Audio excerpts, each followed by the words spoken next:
You know, joining us this morning is our Roundup panel, Republican strategist Jacquie, Baly, who is to my right.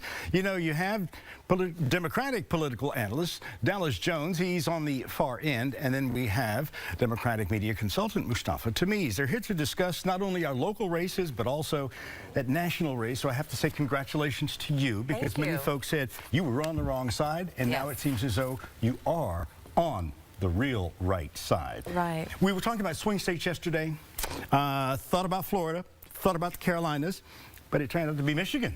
Yes, yes. You know, when I saw that he got 50% of the union vote in Ohio, then I knew that he was going to do better than anyone anticipated in Michigan.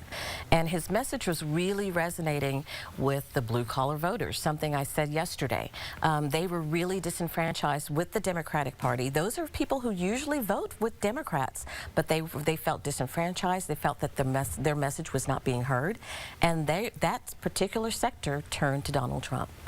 Gentlemen, look, I think you know, we'll wait to see what the real play-by-play numbers look like. But I think the reality of it is what we saw was a resounding victory by Donald Trump. It was not a close victory. It was victories in areas that, frankly, you know, nobody expected him to win. I mean, you know, we were talking earlier. You're talking about Wisconsin, Pennsylvania. You're talking about Michigan. You're talking about. I mean, these are states that were leaning blue that simply turned. And so, you know, I think to Jackie's point, you know, working class white Americans have always been a part of what propelled Donald Trump, you know, to a point that none of us thought he'd get to. Okay, but you say working class whites, but the Latino vote was supposed to have been increasing to the point that it would not allow Trump to become the presidency. What happened there, Mustafa? Well, I think there was a surge in turnout amongst rural voters that came out in most of these states.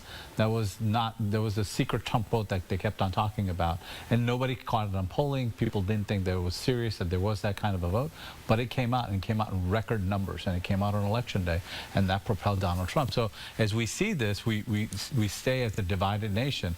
Hillary Clinton is likely to carry the popular vote, even by a slight margin, but Donald Trump's going to win the electoral victory and be the president of the United States. I've called it the Bradley effect, because you had a lot of people who were secretly voting for Donald Trump but did not want to vocally say it because they would be labeled a racist or a bigot or some other negative name. But based on some of the counties that you saw him win, President Obama won those counties before. So you know it's not just white voters. You know that minorities voted for him. You know that women voted for him.